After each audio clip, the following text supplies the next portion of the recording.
Hi everyone, welcome back. മലയാള സിനിമയിൽ ഒരു കാലത്ത് തിരക്കേറിയ നടിയായിരുന്നു ഐശ്വര്യ ഭാസ്കരൻ. വിവാഹശേഷം സിനിമയിൽ നിന്നും ഇടവേളയെടുത്തു. വിവാഹമോചനത്തോടെ സമ്പാദ്യമെല്ലാം നഷ്ടപ്പെട്ടു. പിന്നീട് അവർ സോപ്പ് വിറ്റാണ് ജീവിതമാർഗം കണ്ടെത്തിയിരുന്നത് എന്ന് റിപ്പോർട്ടുകൾ വന്നിരുന്നു.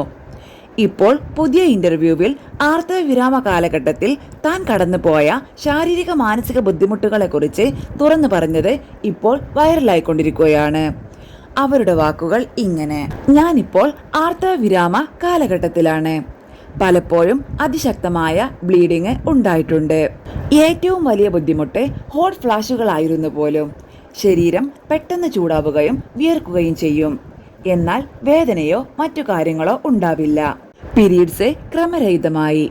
എപ്പോഴാണ് ഉണ്ടാവുക എന്ന് പ്രവചിക്കാൻ കഴിയില്ല. അതിനാൽ എപ്പോഴും പാഡ് കരുതണം.